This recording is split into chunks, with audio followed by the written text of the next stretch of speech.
Então, hoje a gente continua aí com as apresentações. Eu, como eu comentei no começo, me surpreendi, não sei o que aconteceu, que eu não contei que Espanha já tinha. Eu acho que eu não postei lá, me perdi um pouco. Eu disse, não, mas depois de Espanha é Portugal. A ordem é sempre essa, assim, né? Da minha cabeça, mas não é tão da minha cabeça, ela tem uma certa lógica. E eu olhei, pô, isso significa que se a gente está em Portugal, só tem mais Alemanha. Então, estamos encerrando esse ciclo. E acho que eu me perdi um pouco também porque não teve a da América do Sul, né? Talvez tenha sido isso, porque normalmente é numérico para mim, né? Sempre são 6, sempre são. Eu me perdi.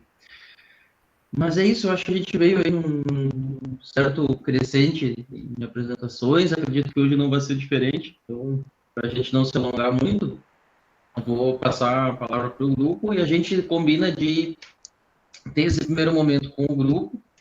Tá? E aí, eu não vi o Júlio Lerra aí, eu não consigo, né, fazer a apresentação dele, e também, né, a prioridade é o dia do grupo.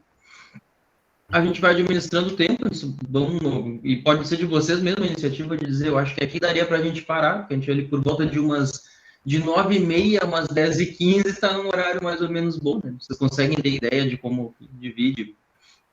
Eu, no presencial mesmo, eu quase nunca faço intervalo no horário, porque eu acho que ele sempre é meio inconveniente, tem uma hora que é boa de parar o assunto e continuar.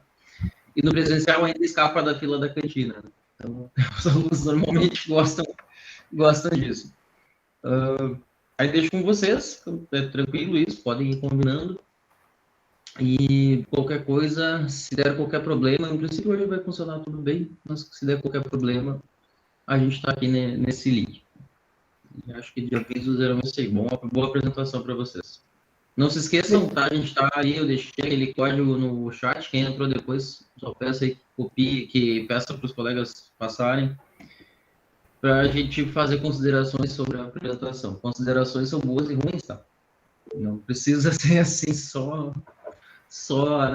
tem que falar mais alto, tem que falar mais baixo, pode ajudar. Isso aí acho que incentiva as pessoas. Então, gente, podem ficar à vontade, tá com vocês. Bom dia.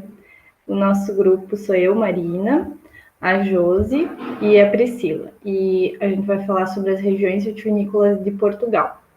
Então, vocês podem ver nesse mapinha aqui, mais ou menos as regiões. Tem outras regiões também aqui, né, que eu até excluí aqui do mapa, né, tirei para não confundir, mas que a gente não vai falar sobre elas. Então, a gente vai começar aqui pelo norte de Portugal e depois vai descendo, para vocês mais ou menos se localizarem. Então, eu vou começar falando sobre a região do vinho verde. Então, a região dos vinhos verdes, ela fica no noroeste de Portugal, numa zona conhecida entre o Douro e o Minho. E aqui eu coloquei as flechinhas para vocês localizarem, são 2 bacias hidrográficas. E ela também tem influência do Oceano Atlântico. O solo dessa região é de origem granítica, o clima é ameno, tem bastante chuva, né? E o que resulta nesse clima mais esse solo resulta em vinhos frescos, leves e elegantes. E essas diferenças climáticas da região refletem em 9 sub-regiões. Então, aqui eu vou falar brevemente sobre cada sub-região. Então, a região de Amarante, conhecida bastante pelos vinhos tintos. Região de Ave, é uma zona de grande produção de vinhos brancos. Região de Basto é a região mais do interior, então provavelmente não sofre tanto a influência do Oceano Atlântico. Região de Baião, tem vinhos brancos de grande notoriedade. Região de Cávado, vinhos tintos produzidos no Vale do Cávado, são na sua maioria das castas Vinhão e Borroçal. Região de Lima, sub-região no caso, né, de Lima. Tem os vinhos brancos da casta Loureiro. E a região de Monção e Melgaço, pelas minhas pesquisas, eu acho que é a região mais importante, a sub-região mais importante dessa região, e falo também bastante sobre essa casta Alvarinho, que criou vários estilos de vinhos, espumantes e aguardentes. A sub-região Paiva, as uvas dessa região atingem estados ótimos de maturação. E a última sub-região, que é Sousa. as castas espaldeiro, muito utilizadas para a produção de vinhos rosados. Então, por que vinhos verdes? Eu encontrei 2 teorias na internet. A primeira, remete à paisagem natural da região de colinas e montanhas, predominantemente verdes e que se mantém assim até mesmo no inverno. E a segunda teoria é de que o nome seria uma referência às uvas produzidas no local, que no passado eram colhidas verdes, antes da sua completa maturação. E aí eu até conversei com o professor e ele me falou que a teoria correta é a primeira, que é por causa da paisagem, que se mantém verde mesmo no inverno.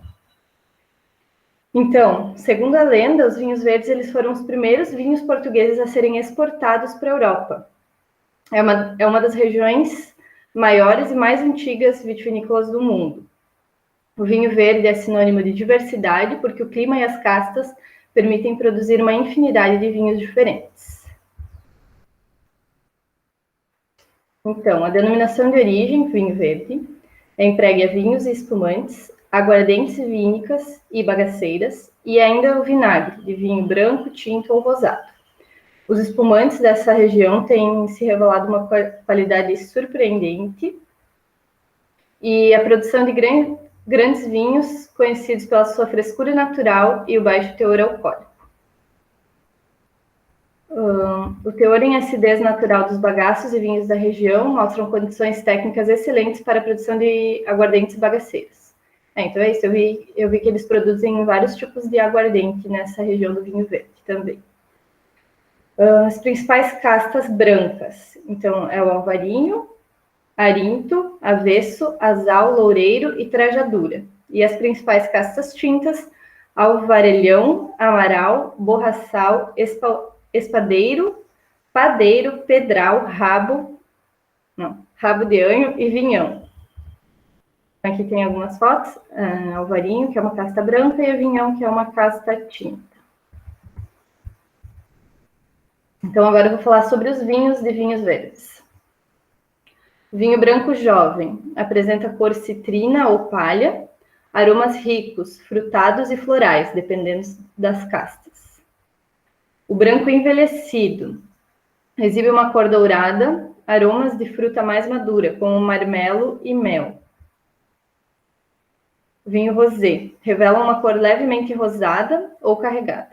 Aromas jovens, frescos, lembrando frutos vermelhos. Vinho tinto, apresentam cor vermelha intensa, por vezes espuma rosada ou vermelha viva, e o aroma vinoso com destaque para frutos silvestres. E o espumante mantém o perfil de prova do vinho verde, sendo reforçadas as características de frescura, associada a maior complexidade gustativa. E agora as aguardentes. Então, a aguardente bagaceira tem um aroma e sabor muito acentuados dos óleos essenciais das cascas e sementes das uvas. Não tem estágio em casco e são as mais tradicionais da região. Não apresenta coloração, a principal distinção encontra-se nos aromas intensos, fazendo lembrar fruta cristalizada. Aí tem a aguardente bagaceira velha e a velhíssima. A velha tem que ter pelo menos 1 ano de envelhecimento em casco e a velhíssima pelo menos 2 anos. Essas duas apresentam uma cor que vai desde o amarelado ao topázio e aromas e sabores intensos e finos à madeira. E tem a aguardente vínica, que é fruto da destilação dos vinhos, envelhecida em casco. Características aromáticas e gustativas resultantes desse estágio melhoram não só a cor, mas também o aroma e o sabor, ficando mais complexas e suaves. E aqui eu achei também o selo de garantia, que certifica a autenticidade e genuinidade do vinho verde, garantindo a origem e tem um controle rigoroso em todas as etapas de produção, desde a vinha até o copo. Então, foi desde 1959 eles começaram a aplicar, né, esse selo. Aqui eu coloquei alguns ao longo dos anos que foram utilizados já, e hoje é esse último aqui que está sendo utilizado.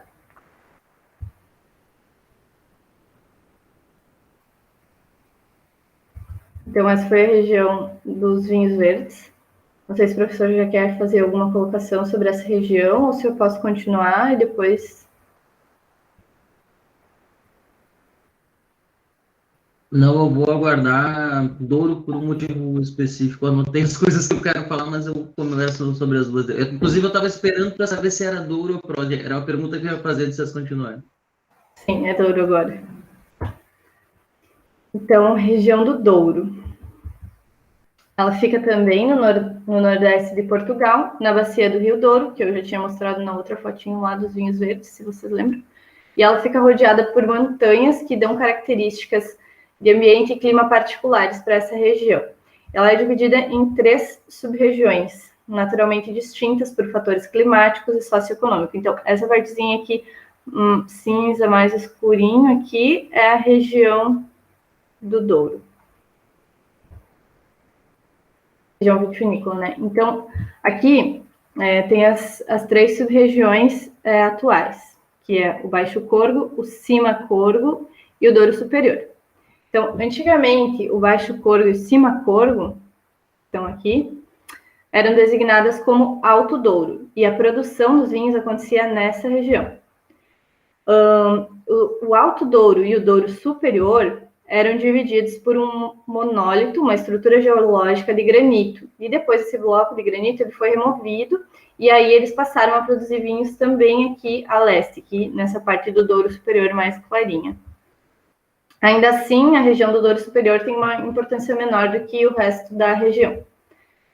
Em 1936, o Alto Douro, que era essa região laranja e mais amarelinha, foi dividida em Baixo Corgo e Cima Corgo, como é hoje. E essa subdivisão também diferencia os vinhos produzidos nelas. Então, são de pequenos produtores que vem a produção, né, do vinho do Porto. O solo é composto principalmente por xisto, uma rocha metamórfica, fortemente laminada e rica em nutrientes. Os invernos são muito frios e os verões muito quentes e secos. E a partir do 5º ano de plantação que as vinhas podem ser consideradas para efeito de produção do vinho do Porto. Lembrando, eu vou falar depois que tem a diferença entre o vinho do Porto e o vinho do Douro. Na região demarcada do Douro, a diversidade é vasta, com uma enorme variedade de vinhos a integrar as denominações de origem do Porto e Douro. Principais castas brancas são a Malvásia fina, Viozinho, Donzelinho e Gouveia. E as principais castas tintas são a tinta amarela, tinta barroca, touriga francesa, touriga nacional e tinto cão. Aqui eu coloquei uma imagem da Viozinho e uma da tinto cão. Então, os vinhos do Porto. Coloquei essa frase porque eu achei muito bonita. Ao longo de quase 2 milênios, fez-se, nas encostas xistosas do Vale do Douro, uma paisagem vitícola singular, um vinho excepcional. Mais do que um dom da natureza, o vinho do Porto é, na sua essência, essa espessura histórica, um patrimônio cultural coletivo de trabalho e experiências, saberes e artes, que gerações e gerações acumularam. Então, sobre a região demarcada do Douro, os vinhos do Porto só podem ser de um tipo, os vinhos licorosos, que têm um teor alcoólico entre 19% e 22% de volume alcoólico. O processo de fabricação, baseado na tradição, tem a paragem da fermentação do mosto por uma adição de aguardente vínica e... Aqui faltou uma flechinha, eu acho. Tá. E aí eles também têm a lotação de vinhos. Eu pesquisei que lotação é a mistura de vinhos para obter um determinado tipo. Ah, tá. Aqui o processo, né? Isso, desculpa, me embaralhei agora. Então, baseado na tradição, tem a paragem da fermentação, a lotação de vinhos, que é a mistura de vinhos para obter um determinado tipo, e o envelhecimento. Tem uma vasta gama de doçuras e grande diversidade de cores. Então, em termos de doçura, tem muito doce, doce, meio seco ou extra seco. A doçura do vinho constitui uma opção de fabricação, condicionada pelo momento de interrupção da fermentação. E agora eu vou falar sobre os tipos. Então, tem o Rubi, que tem envelhecimento em garrafa. A cor dela, Peraí. Eles têm o objetivo de sustentar a evolução da cor tinta, mais ou menos intensa, manter o aroma frutado e o vigor dos vinhos jovens. Nesse tipo de vinho, por ordem crescente de qualidade, inserem-se as categorias Ruby, Reserva, Late Bottle Vintage e Vintage. Aí tem o tipo Tawny, que é o envelhecimento em madeira. É obtido pela mistura de vinhos de grau de maturação variável. São vinhos em que a cor apresenta evolução desde o tinto alourado até o alourado ou o alourado claro. Os aromas lembram os frutos secos e madeira. Quanto mais velho é o vinho, mais essas características se acentuam. As categorias são Tawny, Tawny Reserva e Tawny com indicação de idade. Então, pode ser 10 anos, 20 anos, 30 anos e 40 anos. E colheita. Então, essas categorias, no Tawny é o mais básico e depois vai melhorando, digamos assim. Aqui tem as cores, mais ou menos, né? O Ruby, que é mais escuro, o Tawny, o branco e o rosé. O branco apresenta-se em vários estilos, associados a períodos de envelhecimento e grau de doçura, desde o extra seco até o muito doce, que resultam do modo como é conduzida a sua elaboração.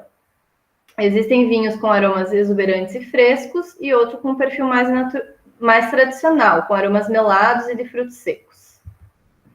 O rosé, ele é obtido por uma maceração pouco intensa das uvas.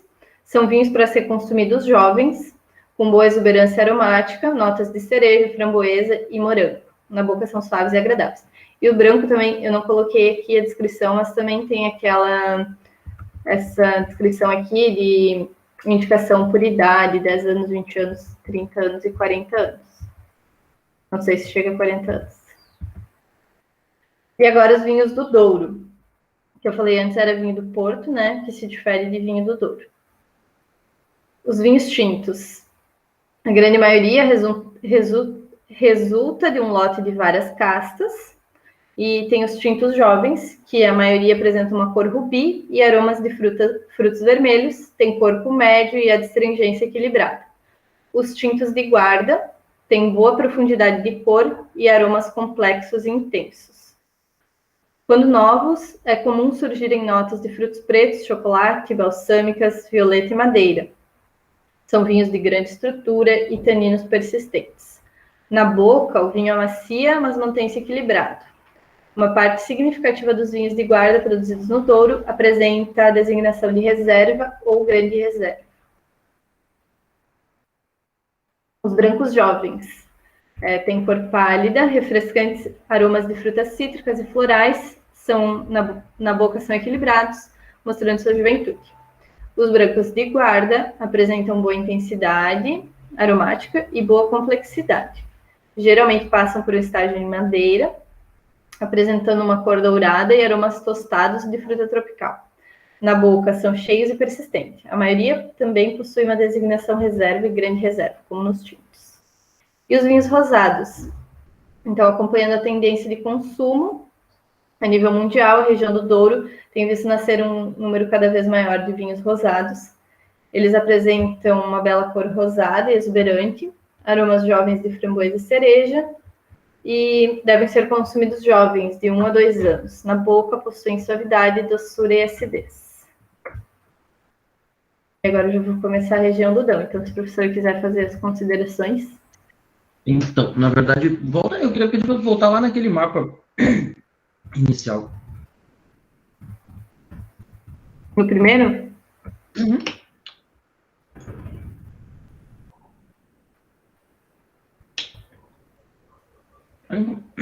Desculpe, quando eu vou falar, acontece.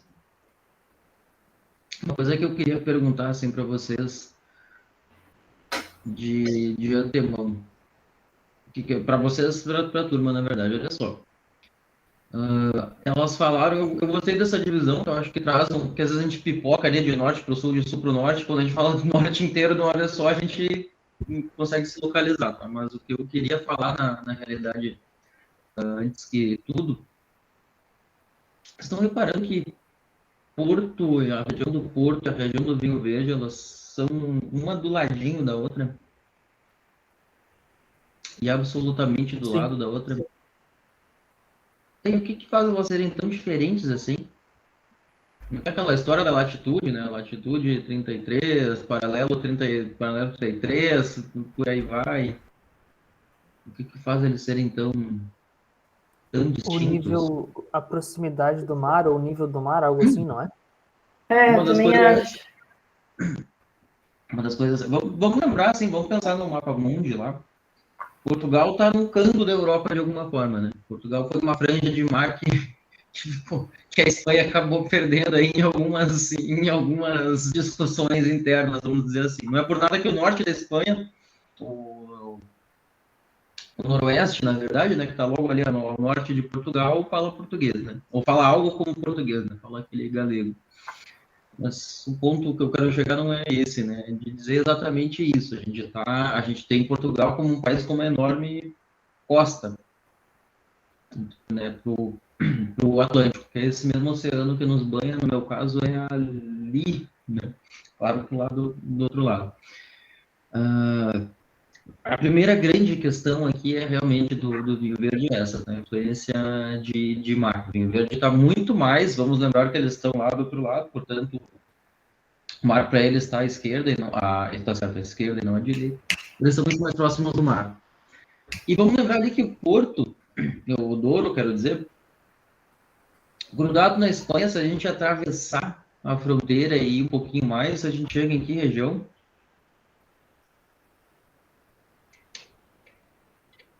Perdão, pode repetir, por favor, professor? Se a gente atravessar o Porto, ele seguisse reto do Douro até a Espanha, chegar, andasse um pouquinho mais, a gente chegaria em que região da Espanha?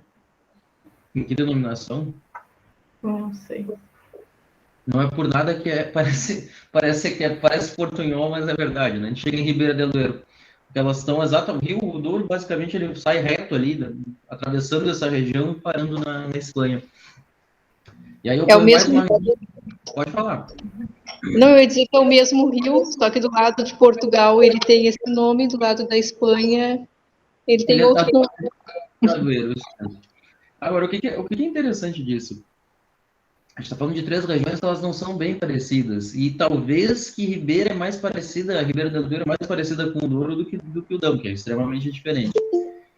E a gente está dizendo que todos eles estão muito próximos, né? Estão na mesma latitude. Para vocês verem como essa história de latitude não quer dizer tudo. Na verdade, talvez queira dizer muito pouco. Ela quer dizer um geralzão, assim, de que tipo de clima que tu imagina que tu esteja naquele lugar. Mas não quer te dizer tudo. Não quer dizer que é tudo igual. Então, quando a gente pega ali a Almaden, eu podia pegar uma garrafa de Almaden ali. Segura, deixa eu só pegar isso. Vale a pena.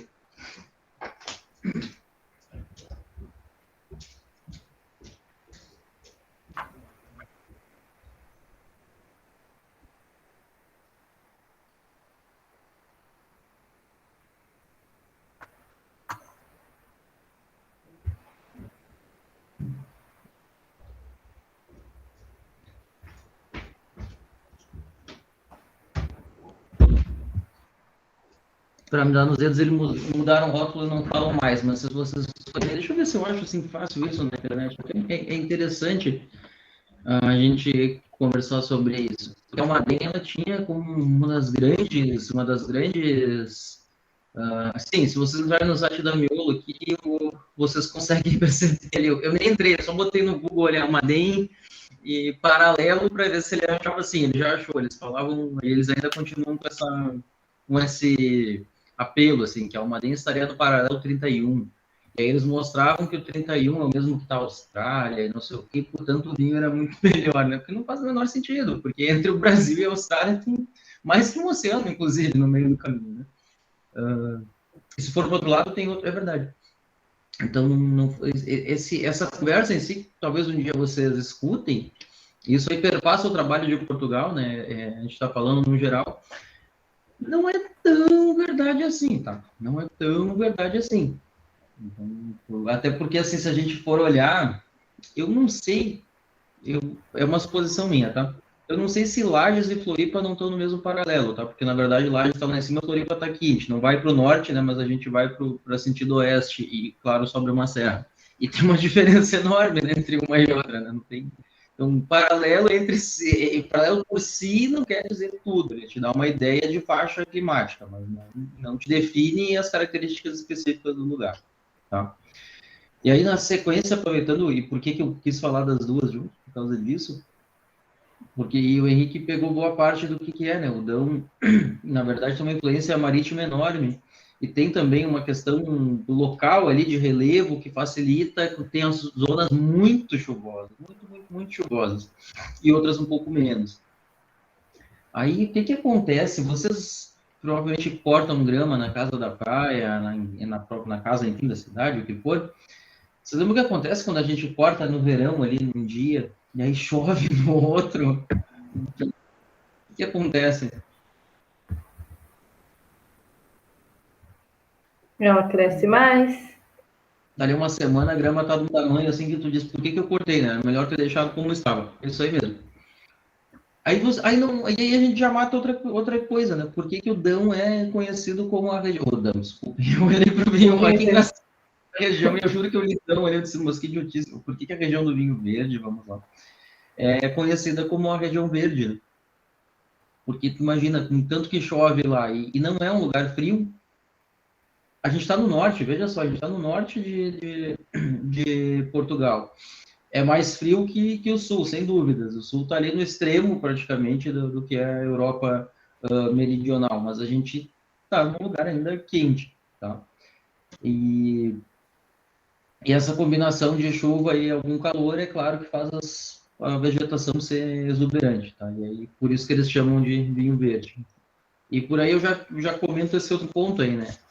Cuidado que vai ter por aí coisas dizendo que vinho verde é verde porque ele é clarinho, né? Não, tem vinho verde e branco, vinho verde tinto, vinho verde rosé.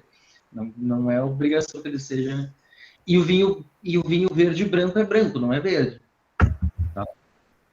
Vale o alerta aí para a carta de vinhos, que é uma atividade daqui a umas 3 semanas, eu acho, que às vezes as pessoas pegam lá, ó, já estou dando a dica, às vezes as pessoas pegam lá o rótulo do vinho verde, aí cria uma categoria ali, né? Vinho branco, vinho verde, vinho tinto. Não, vinho verde, se for branco é branco, se for tinto é tinto, se for rosé é rosé. Não tem nada. Inclusive, isso é parte do que eu avalio quando eu ponho aqueles rótulos. Por que aqueles rótulos são tão velhos? Porque eu escolhi eles estrategicamente para perceber se vocês conseguiam entender ali algumas coisas que estão neles. Mas enfim. Seguindo aqui, eu queria falar do vinho verde. Não, e a Marina também falou uma coisa importante, tá? Tem regiões que estão mais interioranas. Vocês acham que elas têm mais influência, mais chuva ou menos chuva? Menos. Provavelmente menos, né? Quase sempre as regiões mais litorâneas são mais chuvosas, por essa questão de massa d'água, corrente de umidade e tudo mais, tá? Provavelmente. Mas isso faz com que eles façam um número de vinhos grandes, bem diversificados, tá? 2019, acho que foi, o pessoal dos vinhos verdes esteve aqui em Portugal, aqui em Floripa, e eles estavam tentando emplacar uma conversa parecido com o que eu conversei ontem, né, sobre cuidado com o que vocês escutam do ponto de vista comercial, a gente precisa ter um certo filtro. E eles tentaram emplacar uma conversa de que o Dão também não é só isso aí, não é só esses vinhos mais leves e tudo mais, a uva amadurece super bem, isso não é bem verdade, tá? Duas coisas que não são verdade, que o vinho verde é só aquele vinho branco e bem fresco, baixo teor alcoólico, e que o Dão é uma... de novo. E que o vinho verde é uma região, a região dos vinhos verdes é uma região de consiga grandes maturações. Não é assim a forma deles de ser. Agora, tem grandes vinhos verdes, tá? Os tintos deles são muito leves, normalmente. Bem aromáticos, bem gostosos, inclusive. Combinam muito conosco aqui. Acidez um pouco mais alta. Porém, em vinho branco, para a gente não ir no supermercado lá e comprar Casal Mendes, Casal Garcia e achar que aquilo ali é tudo, eles têm também grandes vinhos, tá? Que com menos... Esse vinho verde mais barato, normalmente ele tem bastante essa característica de ter gás, aquilo que eles chamam de agulha, vinho de agulha. ou que em Portugal, inclusive, eles chamam de pica, né? Que é uma coisa que o borbulhar eles chamam, né? Os portugueses têm palavras muito estranhas. Haja vista os nomes de uvas.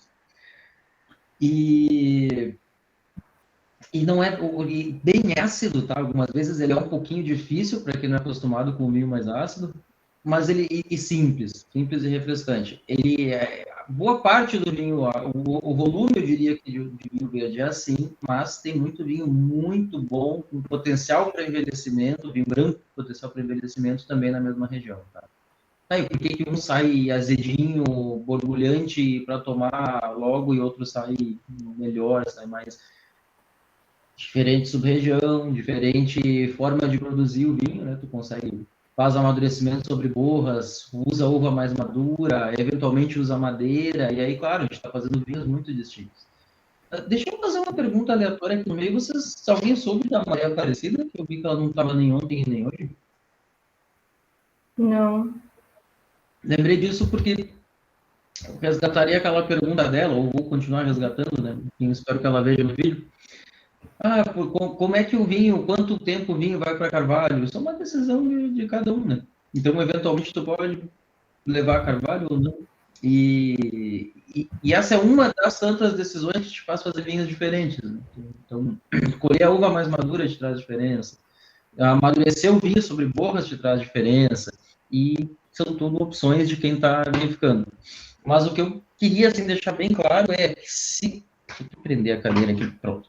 Se por um lado a média, digamos, do vinho verde é aquele vinho realmente bem pálido, bem brilhante, borbulhante, assim, tem umas bolinhas, não é frisante, mas ele tem ali um pouco mais de gás incorporado. Alguém falou alguma coisa, não, acho que foi a Cris que caiu e deve ter avisado, eu não estou conseguindo enxergar o chat, depois eu olho. Tenham em mente que não é só isso que tem de vinho verde, tá? Eu anotei várias coisas sobre o vinho verde aqui.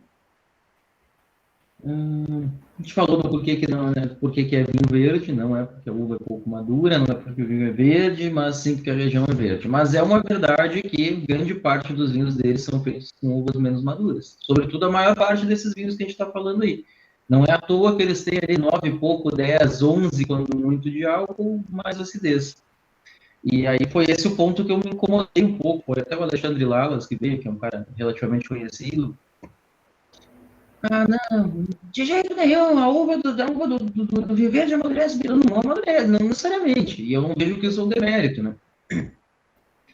Se a gente fizer um paralelo aqui com a Serra Gaúcha, a uva da Serra Gaúcha nem sempre ou quase nunca amadurece assim perfeitamente. E isso, inclusive, traz uma boa perspectiva para o espumante, né? Então, eu não gosto de... Gosto de tratar as coisas como elas são. Eles têm as duas coisas, tá? Eles têm as duas possibilidades. Mais maturação de uva e menos maturação. Mas não é aquela grande região para ter uvas extremamente maduras, como é, por exemplo, a vizinha Douro, tá? E Douro, sim, é um lugar que com facilidade tu tem uma maturação bem adiantada. Outra coisa que eu anotei aqui, né? A Marina falou que tem uma diversidade de vinhos no vinho verde. Multiplica isso aí por uns... Quantas DO eles têm hoje? Eu já me perdi, mas vamos botar aí por 20. E entenda que eles têm muita diversidade. Tá?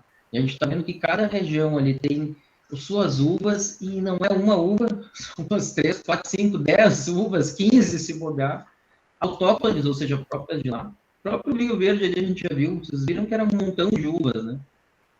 E vocês vão ver que isso se repete em cada região tem um montão de uvas.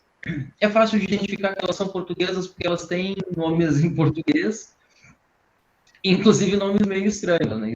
Esgranacão, rabigato, rabo de ovelha, donzelinho, entre vários outros nomes esquisitos, tá?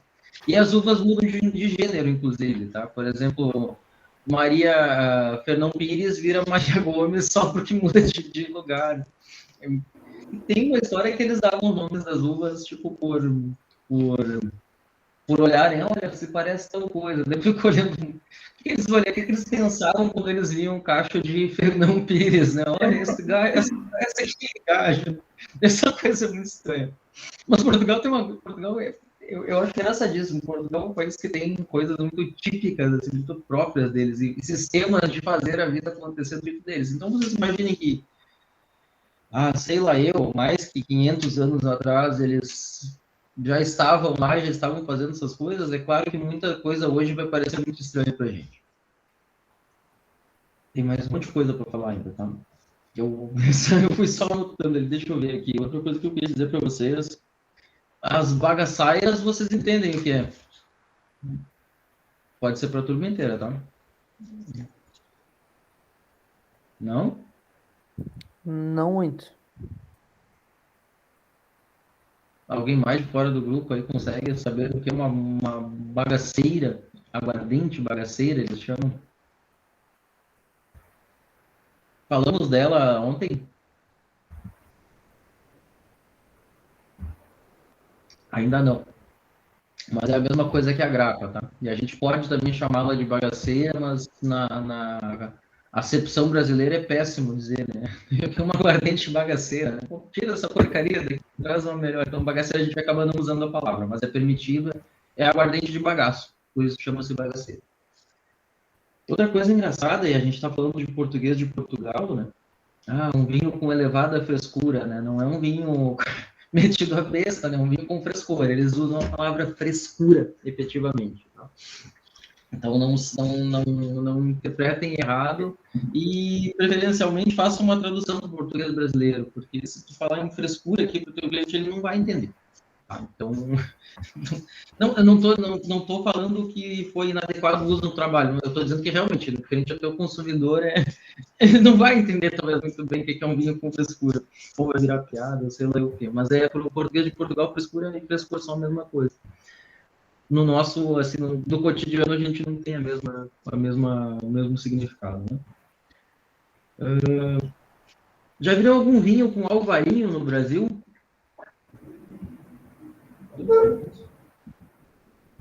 Já? Não? A Miolo tem, tá? Na campanha. A Miolo na campanha tem várias uvas portuguesas. E por que será que eles tiveram essa ideia de ter uvas portuguesas na campanha?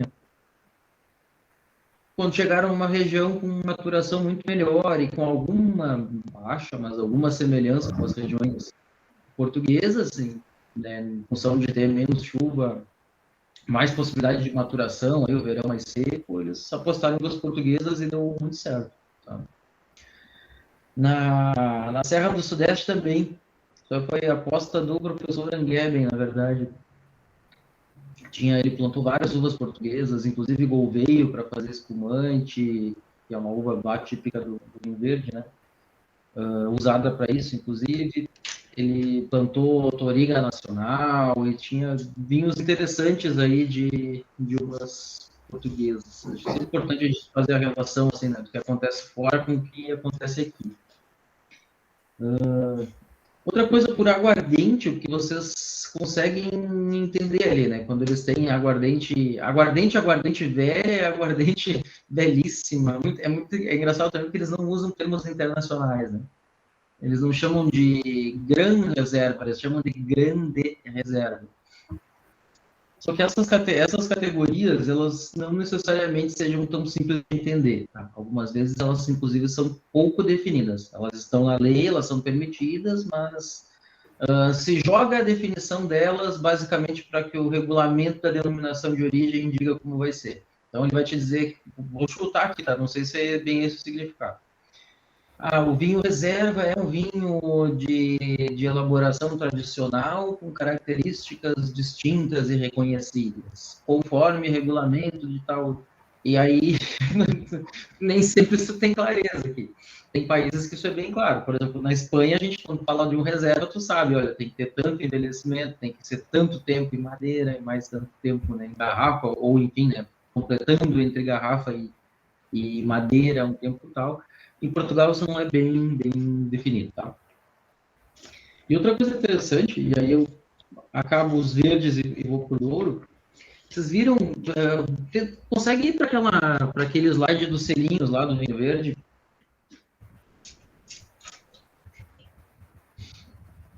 Eu acho interessante a gente perceber, assim, eu vou tentar lembrar da ordem cronológica, tá? Eu não tenho certeza se é essa. E é uma observação importante para a gente, tá?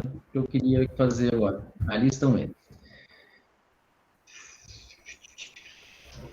Bom, sim, a ordem é a seguinte. Primeiro dos selos é esse que está deitado, né? Que ele ia, na verdade, no pescoço da garrafa. A cápsula ia em cima dele, como é o vinho do Porto até hoje. Tá? Então, ele ficava na frente, essa bolinha ficava na frente do rótulo, virado, ou melhor, na mesma face que o rótulo, e esse cordãozinho dele ficava entre as duas partes do gargalo. Vamos lá, em outras palavras, ele fazia isso aqui assim, e se essa era a frente da garrafa, aqui estava esse selinho. Aqui estava essa partezinha redonda. Vinho do Porto até hoje é assim, né? Só que tem duas partezinhas redondas. Aí pulou para esse selo do meio aqui. Era mais ou menos essa ordem. E de certeza, os dois últimos selos, o da nossa esquerda, o da esquerda de quem vê, e o mais novo, atual, é esse da nossa direita, que tem ali, bem nítido, escrito Comissão de Viticultura da região dos Vinhos Verdes. O que vocês percebem, no geral, assim, desses selos, como eles foram andando no tempo aí? O que vocês conseguem depreender disso?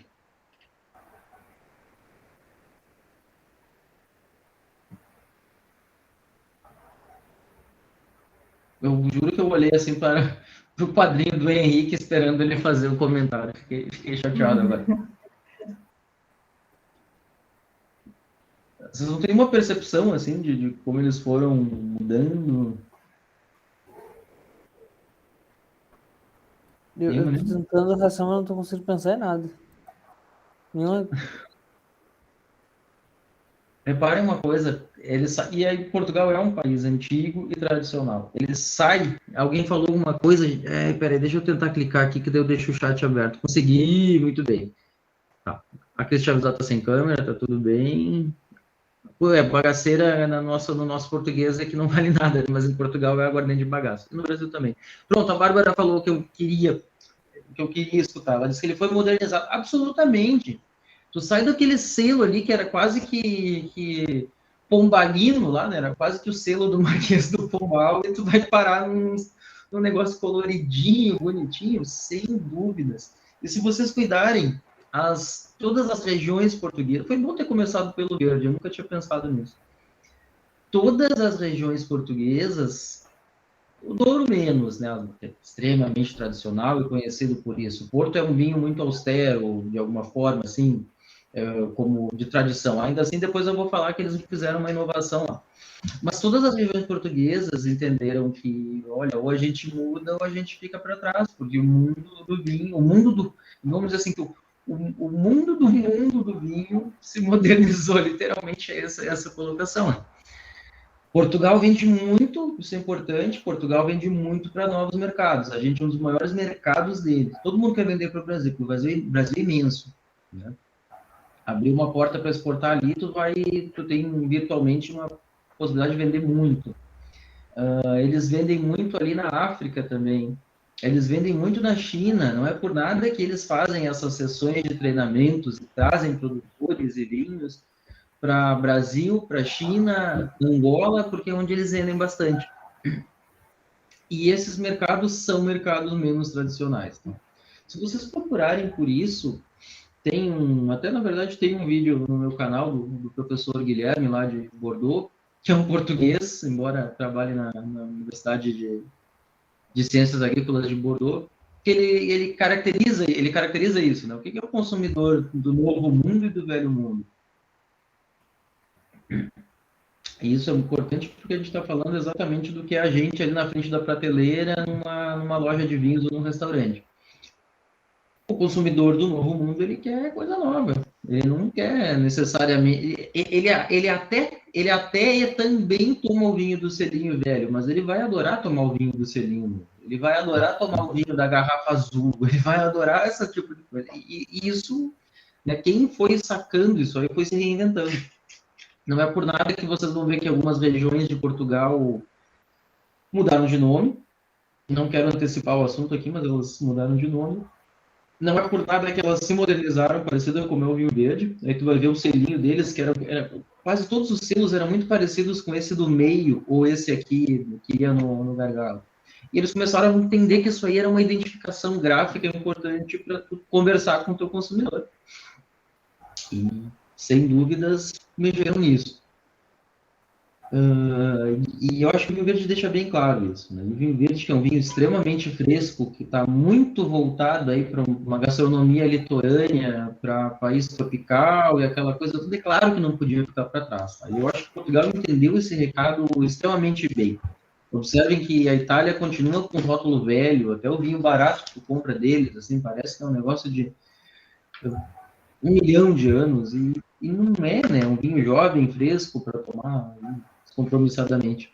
E aqui na nossa realidade, isso também aconteceu. Vocês conseguiram reparar isso alguma vez, assim, olhando para as prateleiras, e conseguem me apontar, olha, isso aqui eu via que era o rótulo meio velho, agora está com o rótulo mais novo.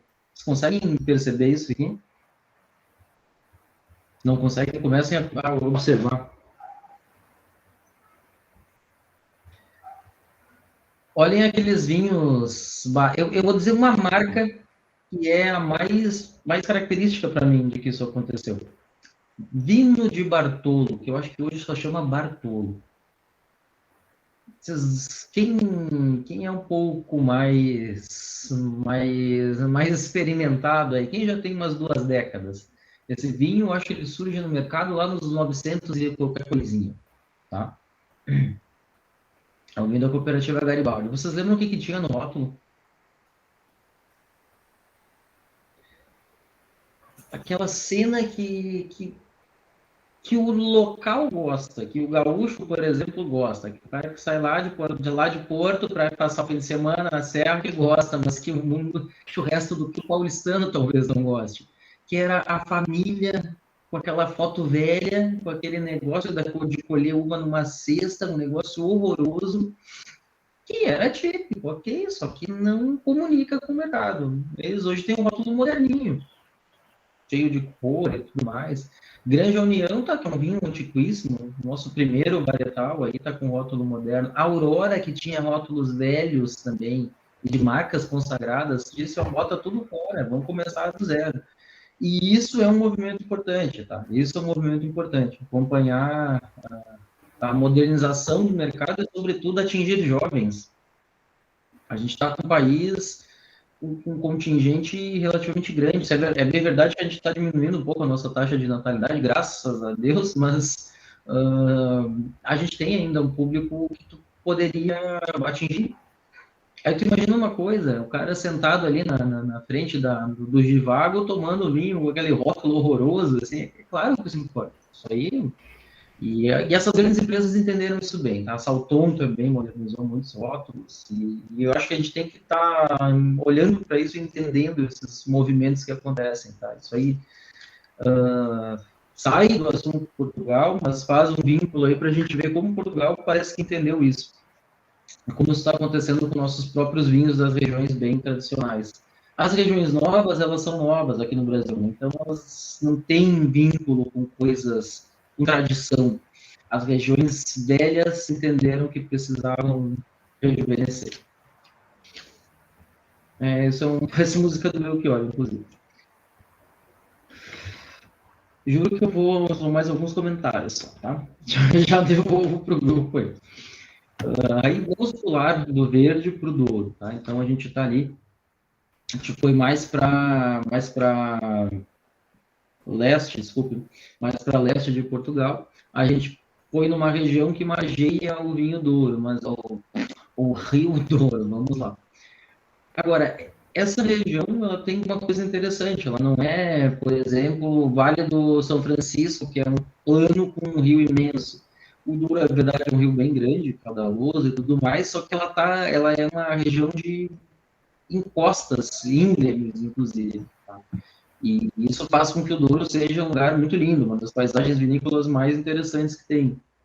Como eles margeiam muito o mar, bem nessa foto aí, olha só, como eles margeiam muito o mar, essa aqui até que tá bonitinha, assim, não tá aquela foto, assim, tem umas que tu é assim, pô, tu não consegue nem plantar nisso aí.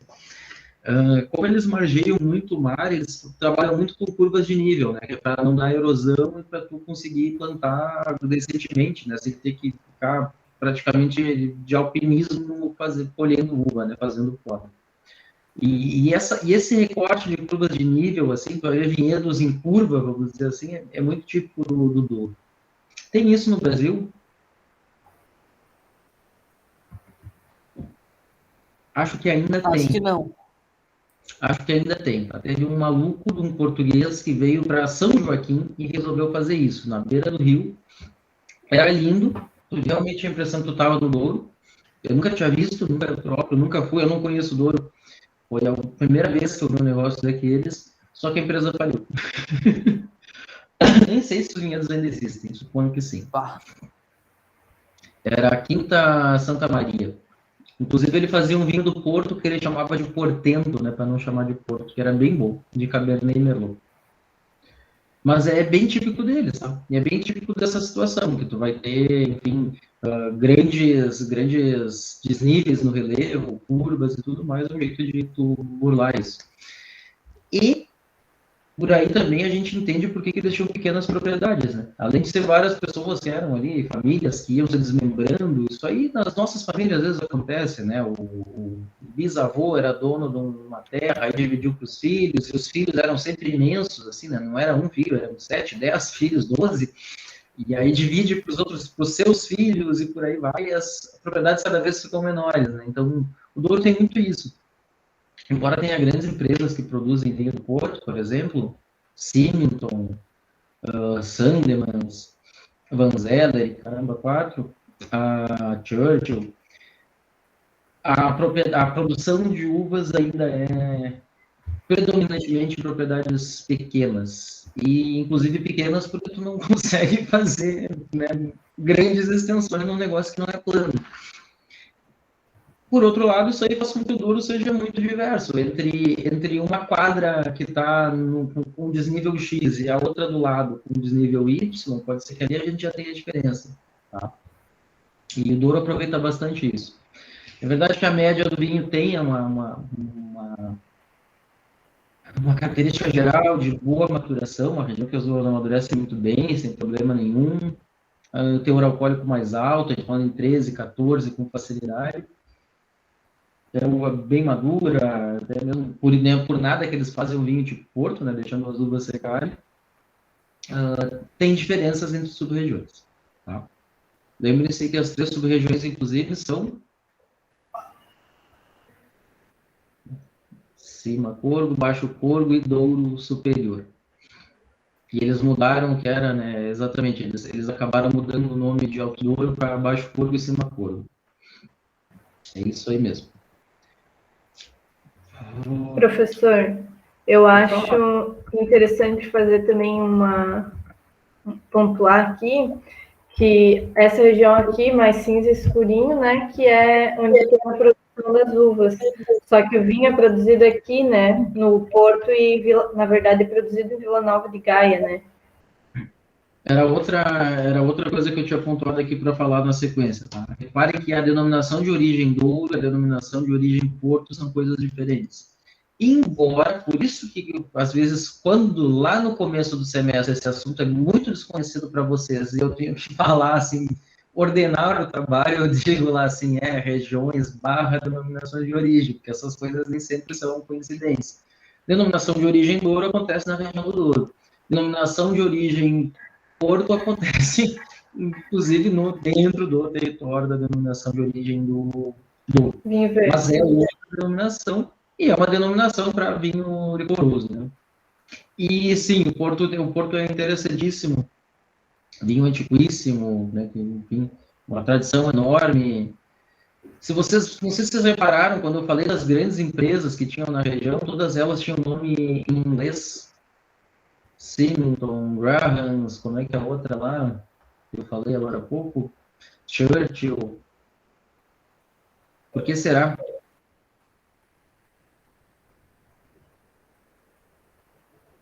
Porque os ingleses adoravam 2 vinhos, sobretudo. Tá? Champanhe. Porto. 3, vamos botar um terceiro. Madeira. E o champanhe, veja que madeira, Porto e Madeira são doces, né, na sua maioria.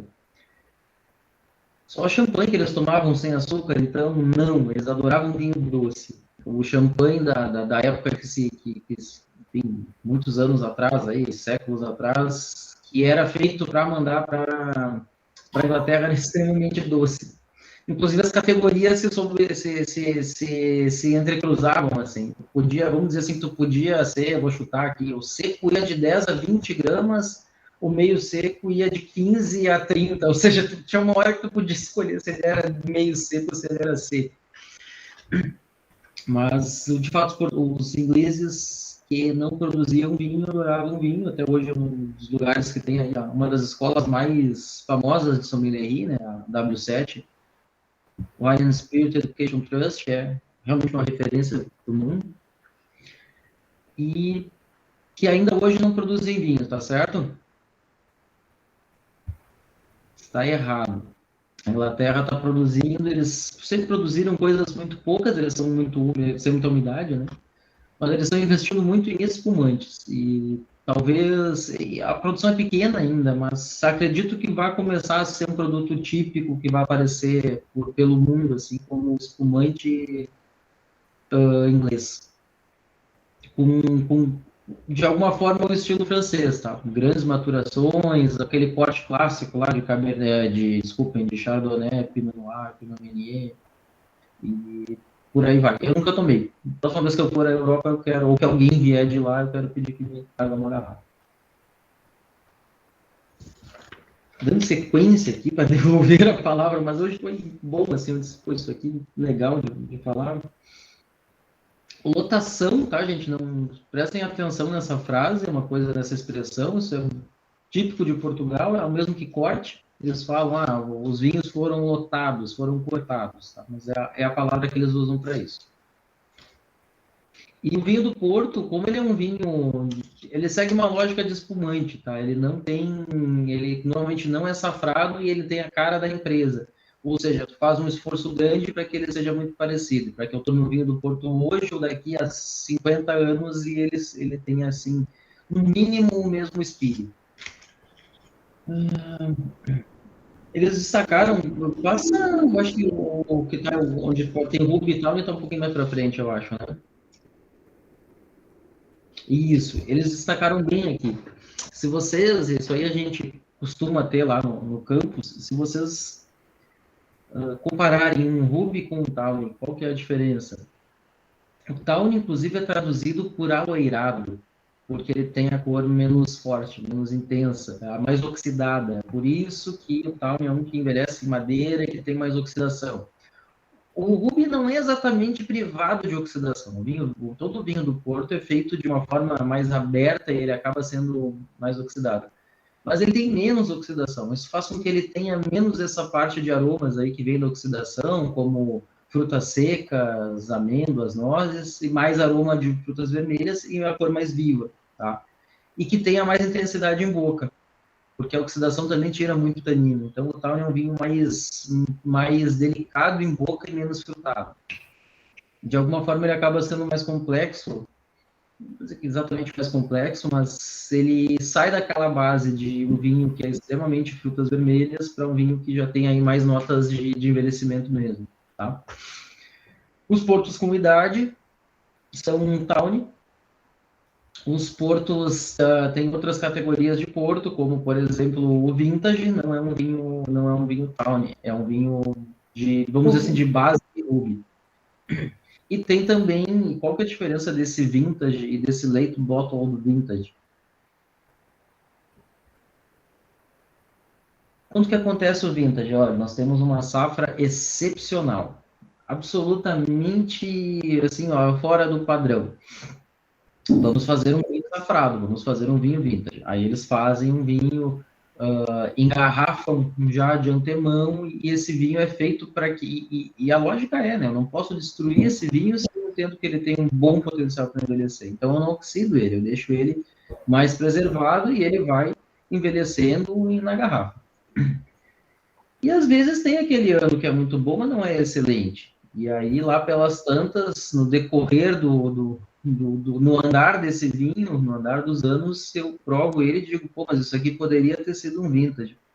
O que eu faço? Engarrafo ele, chamo ele de Porto Safrado engarrafado tardiamente. Nada mais é do que essa sigla LBV. Tá? É assim que funciona. Eu falei pra caramba agora, e ainda tem umas coisinhas para eu falar.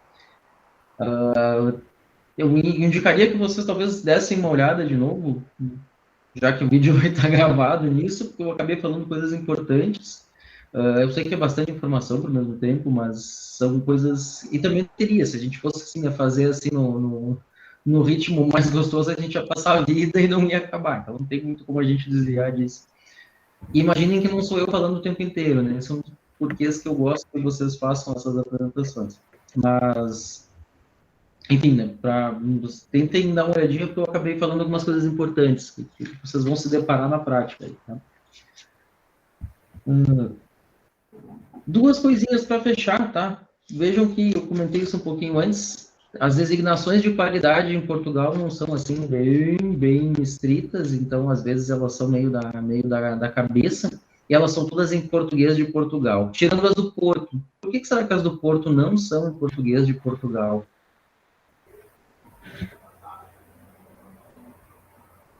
Porque os ingleses que mandavam naquele negócio, como ainda hoje são donos de grande parte das marcas. Igualzinho é no vinho madeira, tá? Vocês vão ver que eu estou aqui defendendo, né, que o português sempre usa muito expressões em português, e agora estou dizendo que o Porto não é, claro, porque lá tem influência dos ingleses, tá? A última coisa que eu vou falar, vinho Porto Rosé é uma invenção. Tudo bem, a vida é dinâmica, as denominações são dinâmicas, algumas coisas que hoje são típicas, antigamente não existiam, mas fazendo um link aí com essa história eu deixei um link aqui para mandar para vocês depois, fazendo um link com essa história que a gente falou do vinho verde se modernizando, o vinho do Porto é um vinho velho, é um vinho de velho, um vinho velho é um vinho de velho. E, pô, gente, a gente precisa dar uma mudada nisso aí. O que estava na moda e o que tem estado na moda aí há mais de uma década? Rosé. Aí o que os caras fizeram? Olha, vamos fazer o vinho Porto Rosé. 2008, tá? Começou o vinho Porto Rosé. E é engraçado, ele realmente é muito distinto do que é o Porto normal, né? Porque o Porto normal tem oxidação, seja o branco, seja o tinto. Se tu oxidar um vinho rosé, ele fica marrom. E aí ele é um vinho mais privado, ele é um vinho mais fresco, no fim das contas, tá? Mas é uma invenção e é bem novo. E é uma dos símbolos de como Portugal tem essa capacidade de se renovar para disputar o mercado. E chega, eu acho que eu falei uma meia hora. Passei, vou devolver para o grupo aqui. Tá. Então agora a região do Dão. Eu coloquei outra frase que eu também achei bonita. Então, assim é o Dão, entre o fascínio do granito e a magia da vinha, entre a imponência da montanha e a fragilidade do rio que lhe dá o nome, entre o silêncio da história e a memória que dela guardam os vinhos, nos seus tonéis sem tempo nem idade. Assim é o Dão, terra de gentes e memórias, terra de história, terra-mãe de um vinho que dela herdou a beleza, a magia, o saber, a tradição, que se alongam num sabor que o tempo não dilui. Trazemos no olhar, na boca, na alma, a elegância de um aroma veludado e mágico que perdura como poucos. Um longo sabor Adão, um prazer que perdura. Gente, é lindo, né? Enfim, quando eu estava fazendo as pesquisas sobre Dão, eu vi que é uma região que eles estão investindo assim bastante no turismo. Então, para visitar as quintas, para tentar dar um up assim nessa região, acho que ela ficou meio esquecida, pelo que eu vi assim nas pesquisas, e aí eles estão investindo nesse turismo para o pessoal conhecer mais a região e as vinícolas e tal. Então fica localizada no centro de Portugal, é uma zona planáltica em meio às montanhas e os vales, né? Então é uma região mais plana, assim, diferente do Douro, como o professor estava falando, como eu falei também. São terrenos graníticos, geralmente de fraca fertilidade. O clima é temperado, inverno frio e chuvoso e verão quente e seco. O acidentado do relevo protege os vinhedos da influência marítima, né? Porque tem as montanhas assim, depois do mar, e aí ele não tem essa influência do mar. Então, em 1908, na Carta de Lei de 18 de setembro, a região foi reconhecida como região demarcada do Dão, e em 1910 foi criado o regulamento para a produção e comercialização dos vinhos do Dão.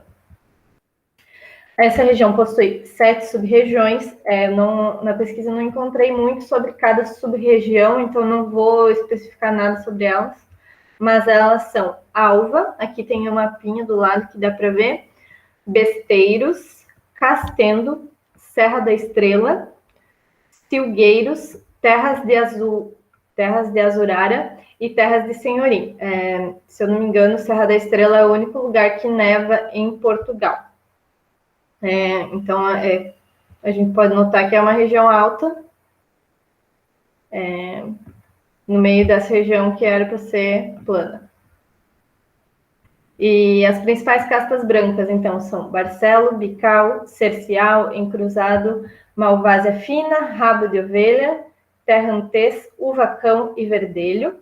E as principais castas tintas são Touriga Nacional, Alchofreiro, Alvarelhão, Aragonês, Bastardo, Jaim, Rufete, Tinto Cão e Trincadeira. Dá para ver aqui que algumas se repetem da região do Douro, né? Tipo a Tinto Cão, Touriga Nacional, são as mesmas.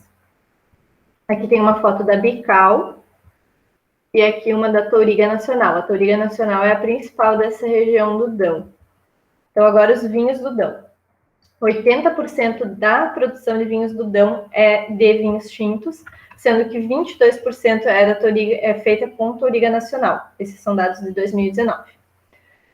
Os vinhos tintos são cintilantes, de cor rubi, textura veludada e encorpada, aroma de fruta madura, sabores complexos e delicados. Os vinhos brancos possuem cor amarela citrina, aroma suave e sabor frutado. São leves e frescos, com acidez equilibrada. Os vinhos rosé são de cor rosada, com aroma floral e frutado, sabor fresco e textura leve. E os espumantes são de cor citrina, rubi ou rosada, possuem aroma frutado, sabor fresco, equilibrado e persistente. A textura é elegante, com elevado requinte e sedução. E o perlage com bolhas finas e persistentes. Aí aqui tem as denominações de origem. O Dão Novo tem que ter no mínimo 10,5% de volume alcoólico. O Dão Nobre tem que ter 12 para os tintos e 11,5 para os brancos, no mínimo, né? E tem limitação quanto às castas. Então, para as tintas, né, para os vinhos tintos, tem que ter mínimo de 15% da Touriga Nacional e essas outras, Alchofreiro, Aragonês, Raém e Rufete, ou Jaim, não sei, no conjunto ou em separado até 85%. Aí tem o Nobre Garrafeira, que tem que ter no mínimo 12,5% para os tintos e 12% para os brancos, e tem que ter 48 meses de envelhecimento, sendo 18 em garrafa para os tintos, e para os brancos 18 meses, sendo 9 em garrafa. E a Nobre Reserva muda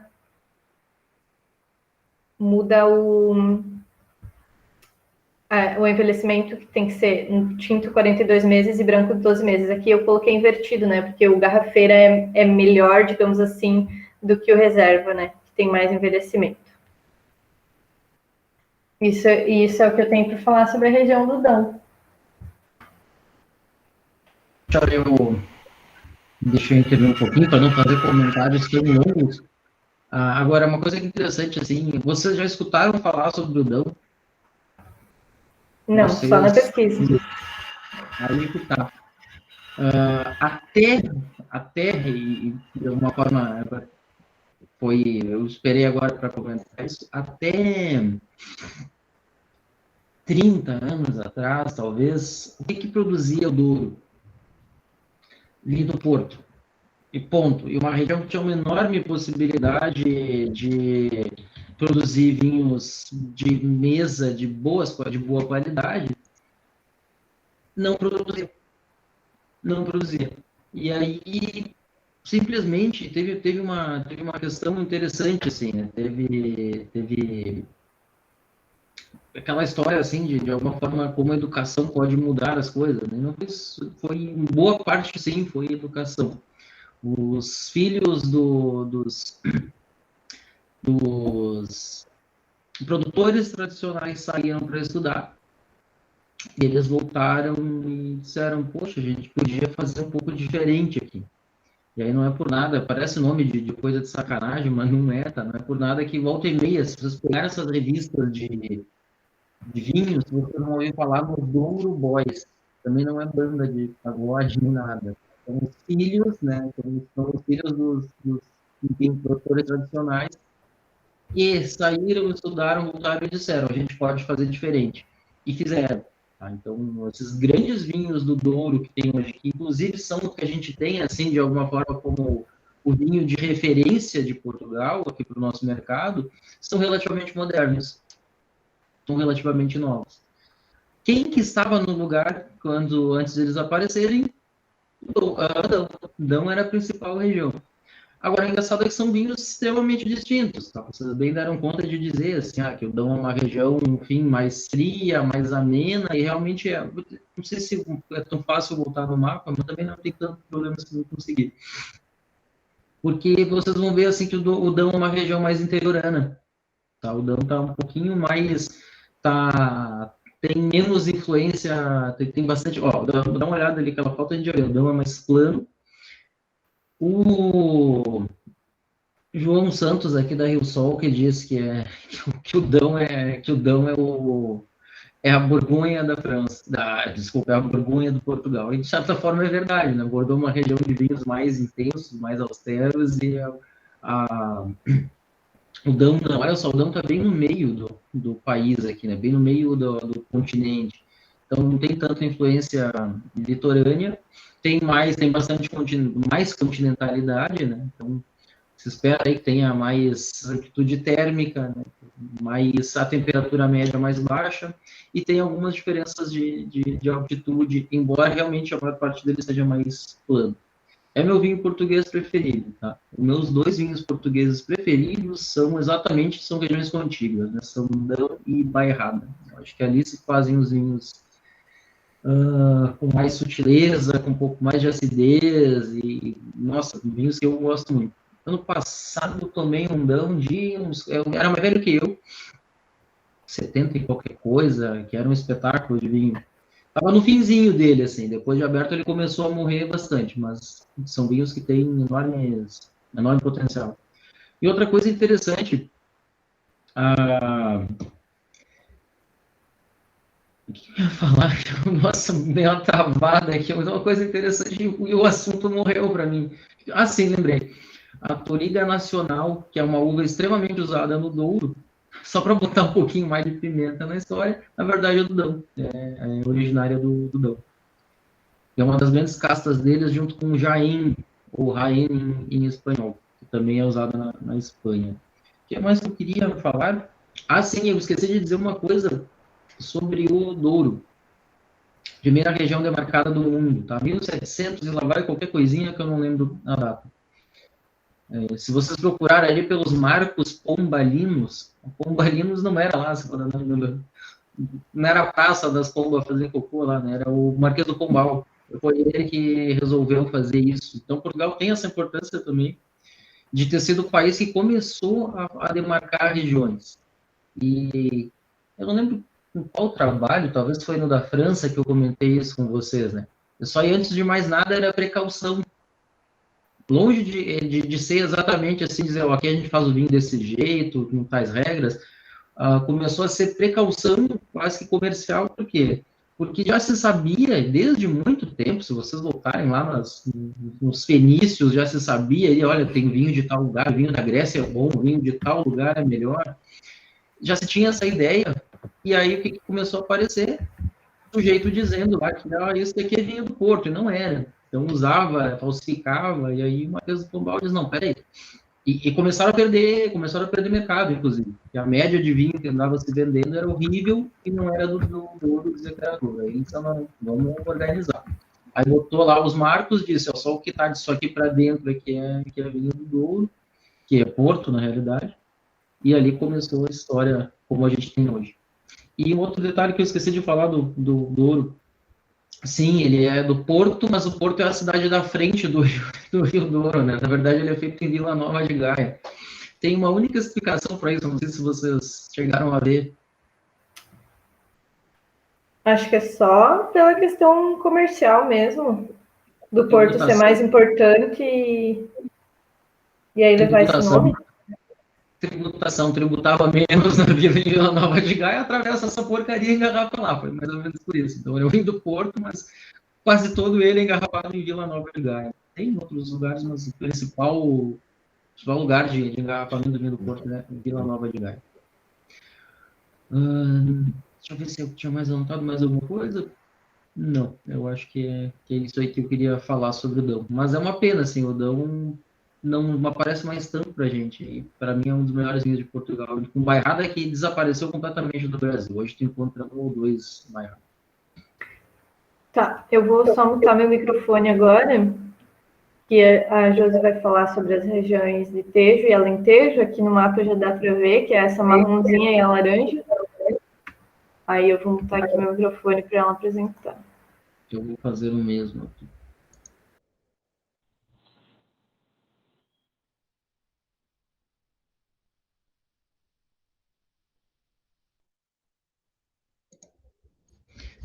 Só aproveitando a hora que vocês acharem que puder dar um intervalo, a gente já está chegando num horário bom, mas organizem aí como vocês acharem melhor, tá? Não tem nenhuma pressão em relação a isso.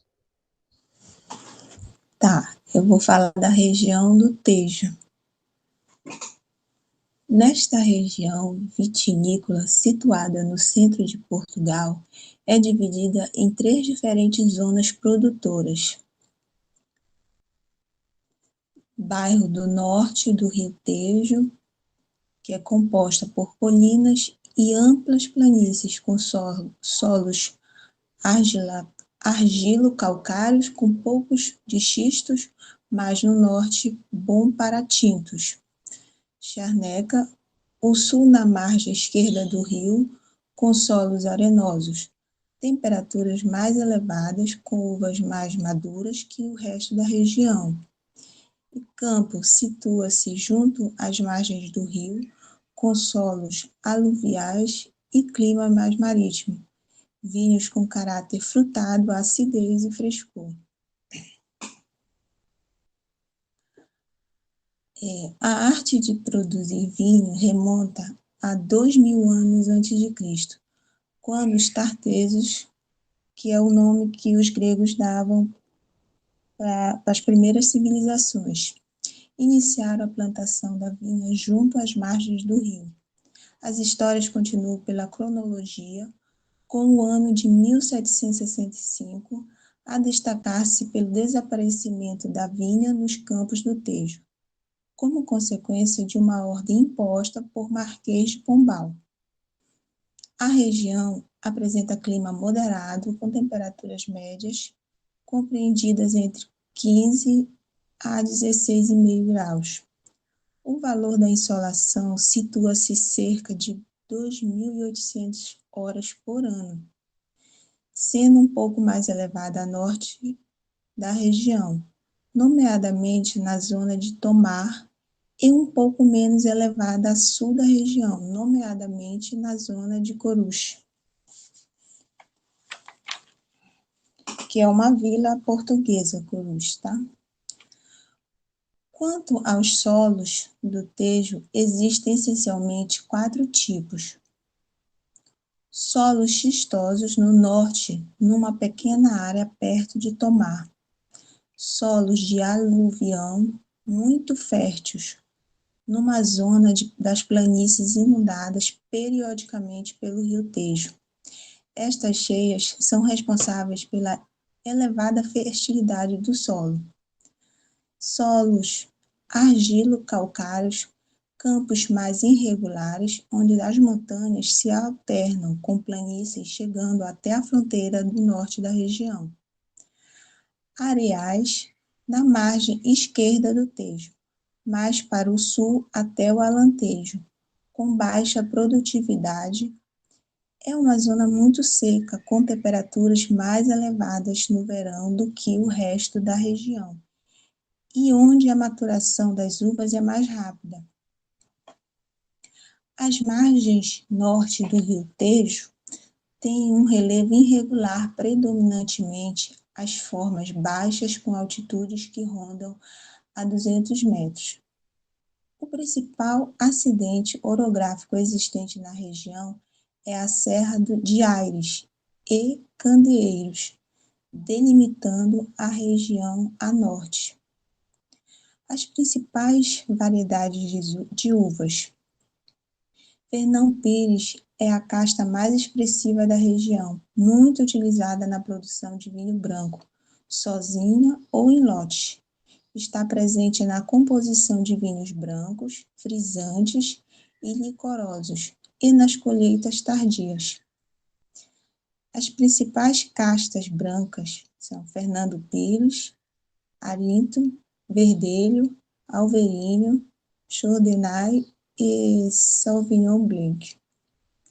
Principais castas tintas é a Toringa Nacional, Trincadeira, Castelão, Alicante, Sirian, Cabernet Sauvignon e Aragonês.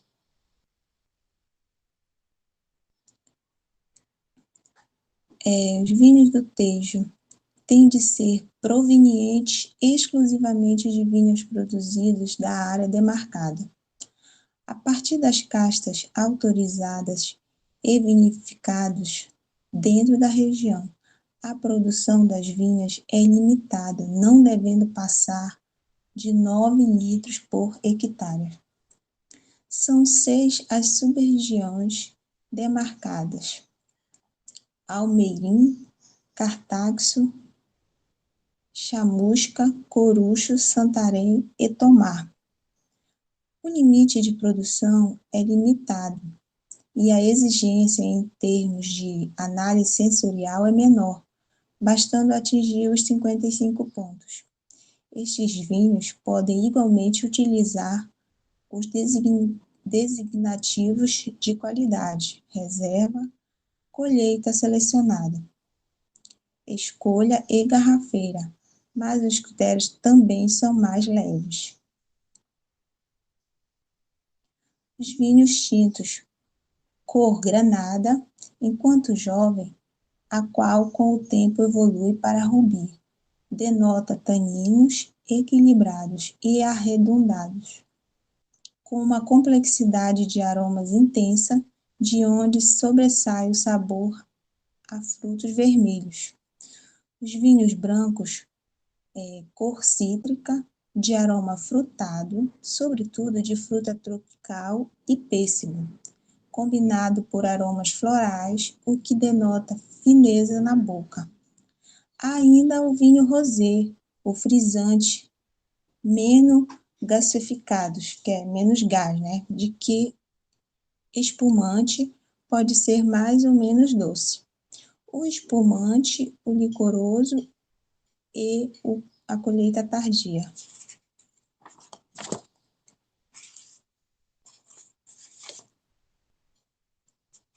Agora eu vou falar da região do Alentejo. A gente tinha falado com o microfone fechado, não percebi. Vou só dar uma pausa para a gente comentar uma coisa aqui do Tejo. Vocês, ou eu não sei se falam Tejo, né? Eles têm esse som do E aberto. Tu lembra, José, como chamava essa região, por acaso? Em algum outro momento, como ela se chamou? Não, professor. Ribatejo, tá? Aí tá, volta no selinho lá, se tu puder, por favor, que eu acho que é bem interessante a gente ver isso. O selo antigo era a mesma coisa, tá? O selo antigo era mais velho, era mais tradicional. O que esses caras olharam? Gente, a gente precisa modernizar isso aqui. Tiraram a distinção de Ribatejo, virou apenas Tejo e deu uma modernizadinha, tá? O Tejo não é uma região de grandes vinhos, tá? O Tejo sempre fez ali um vinho, vamos dizer que básico, do meu ponto de vista, de boa qualidade, mas nunca foi assim, um grande destaque. Mas foi uma das regiões que mudou. Tem 2 regiões de Portugal que mudaram de nome, né? Essa aí, o Tejo foi uma delas. Claro que encontra vinhos bons, evidentemente, mas a média do Tejo era um vinho que chegaria aqui para a gente a 30, 40, se bem que tudo aumentou, né? Agora já dá para botaria 100 reais, que o que era 30 está custando 100, tá meio difícil de comprar vinho. Mas é um vinho mais básico, normalmente, que chega pra gente, tá? E literalmente os nomes já diziam, né? Apesar de que além não dá uma ideia de que seja pro sul, né? Mas o Ribatejo e o Alentejo, mais ou menos isso que eles dividem lá.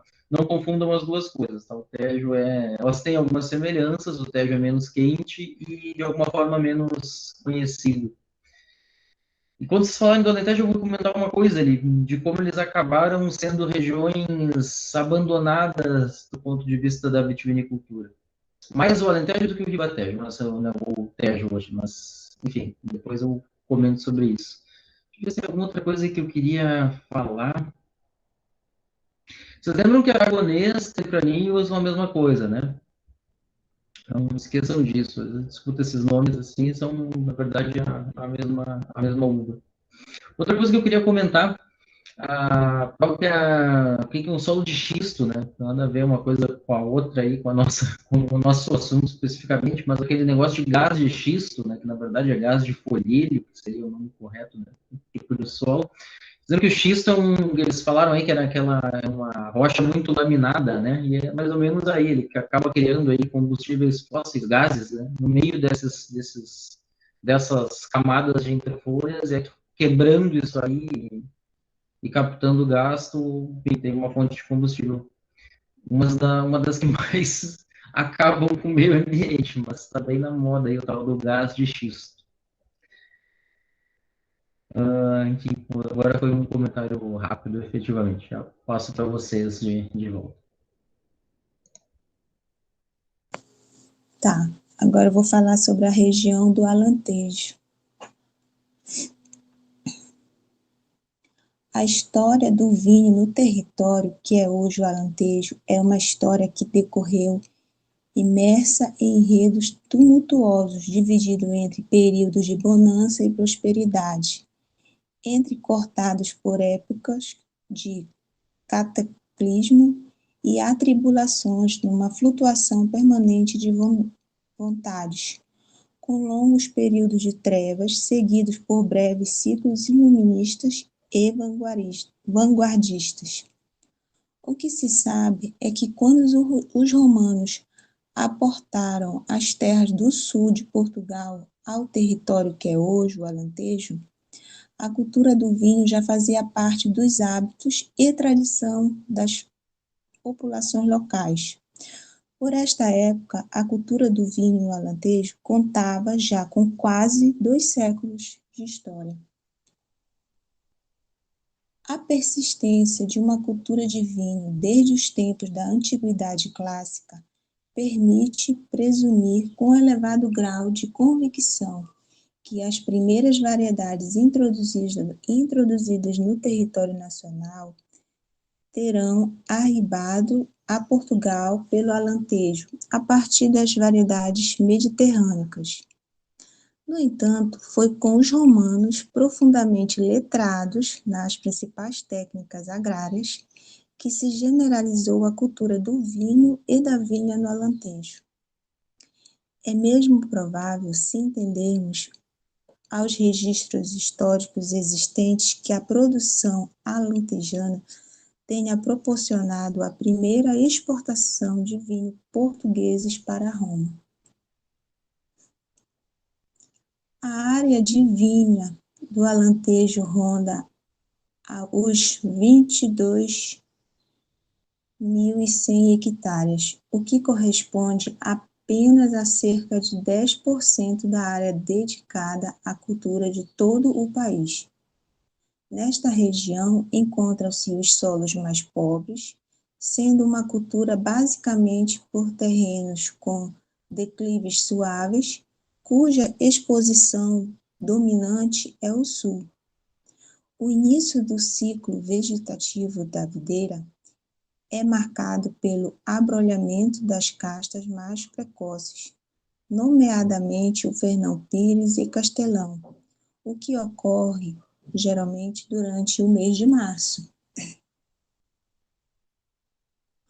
O clima quente e seco favorece os investimentos no setor vitinícola, que se traduzem na produção de alguns dos melhores vinhos portugueses.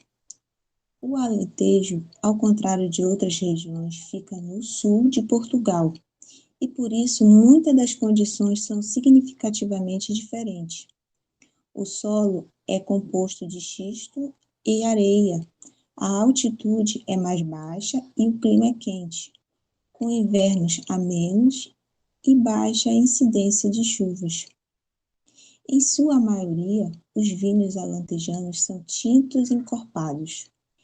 Entre os principais vinhos plantados na região estão as portuguesas, Alfracheiro, Alicante, Aragonês e Toringa Nacional. Também é possível encontrar vinhos feitos de Cabernet Sauvignon e Syrah.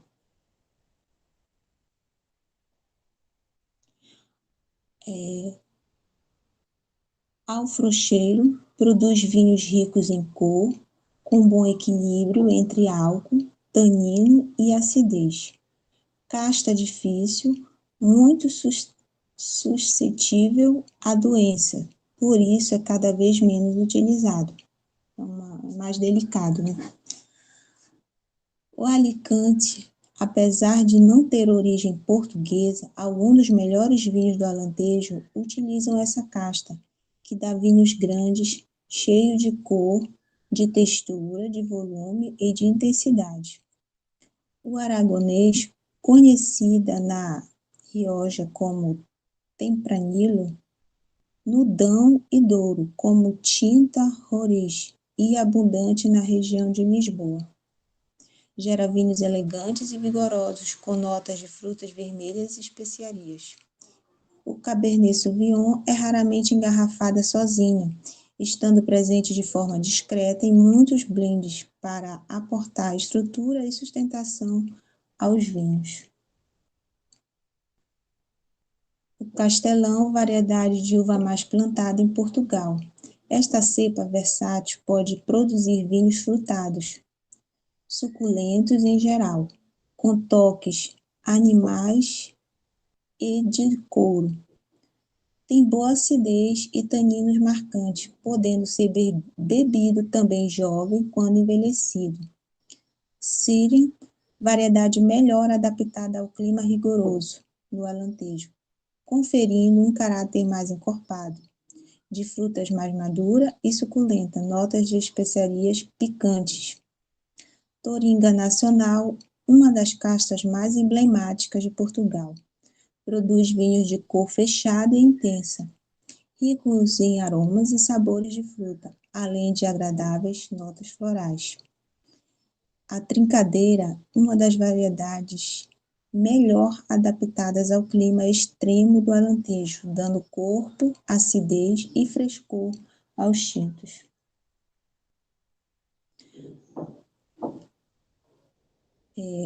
Antão Vaz, em geral, aporta estrutura e volume. Quando é vinificada, buscando uma fruta mais fresca, dá origem a vinhos austeros e de acidez vibrante. Muitas vezes é fermentada ou estagiada em madeira. Arinto gera vinhos intensos e vibrantes, de elevada acidez, cheios de frescor e geralmente com bom potencial de guarda. Fernão Pires, esta casta dá vinhos com aromas pronunciados, geralmente lembrando frutas cítricas. Roupeiro, uma das mais plantadas no Alentejo em geral, produz vinhos básicos para serem consumidos jovens, mostrando aromas de frutas cítricas e de caroço, além de notas florais. Aí encerra aqui o do Alentejo.